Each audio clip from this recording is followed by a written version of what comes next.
I was about 10 years old when I first started watching these science fiction shows. I remember at that time, Star Trek was my favorite. I still watch science fiction shows and movies, and just like many of you here, I have a long list of my favorites.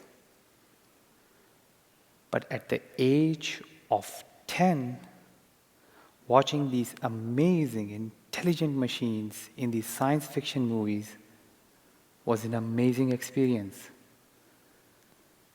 Commander Data for Star Trek, he can be one example. I saw him talking like us. He could learn like us about new things. I saw him doing a number of things that only humans could do. And then I started thinking, maybe these machines, these intelligent machines, could be my friends. Maybe they can be my teachers at the school and teach me about new things. Maybe they can be my medical doctors and help me when I'm sick. So I started imagining this whole new world with these amazing intelligent machines in them. But then I'll go back to reality. And reality had a different story. I wouldn't really see myself interacting with those amazing machines. So there was a gap between reality and fiction, or what I was imagining. And at the age of 10, experiencing this gap, it deeply impacted me. Till today, it has kept me curious about learning artificial intelligence, or what we generally call as AI. This curiosity first led me to an undergraduate degree related to robotics, and then a Ph.D. in computer science that was focused on designing artificial intelligence. Now, after 20 years of this curiosity for AI, I have finally found answer to my two basic questions. First, why does this gap between reality and fiction, or what I was imagining, still exist? And second, how are the AI experts or the AI professionals trying to overcome this gap?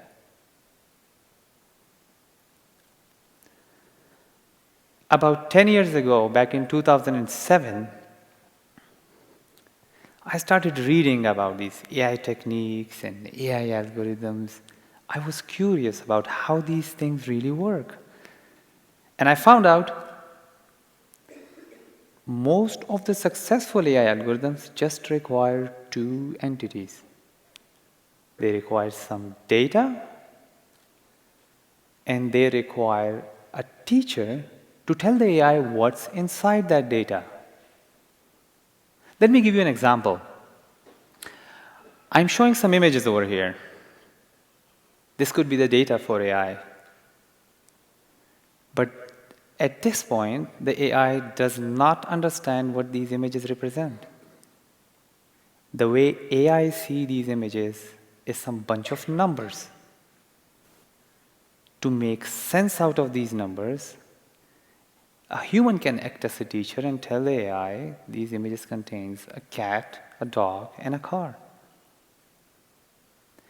In some senses, I see that this process of learning is very similar to the way we human parents teach our kids.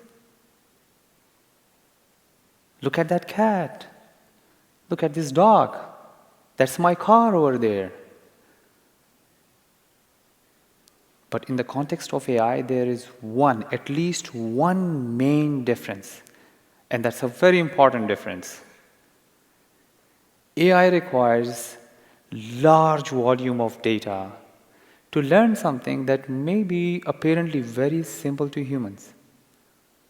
For example, if AI is to learn to distinguish between a cat and a dog, it may require thousands of cat and dog images.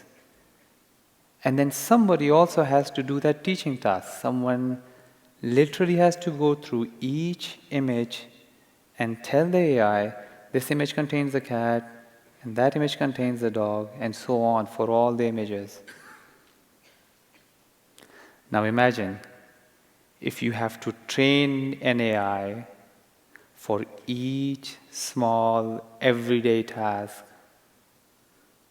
Developing such databases for each task could become a practical challenge.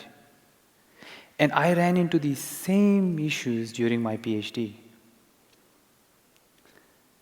Let me share with you that during my PhD, I was designing an AI program that could analyze medical data like MRI and then help a radiologist better understand about cancer and many other serious diseases that are challenging to cure. The problem was AI required large volume of medical data. Now collecting large volume of medical data in real world is a challenge. We wanted to train an AI with small amount of medical data, because if we could train an AI with small amount of medical data, that could potentially bring a lot of impact to the medical domain. So we went ahead with this plan, and we trained an AI with that small medical data, and I started calling that trained AI as the med expert. Med from the word medical. Unfortunately, the results of the med expert were very bad.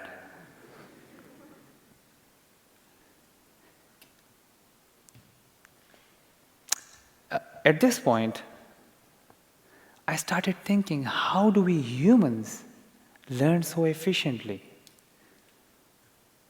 Sometimes, even one example is enough.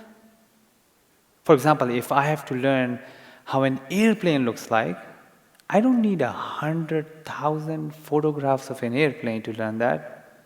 Sometimes even a diagram is enough.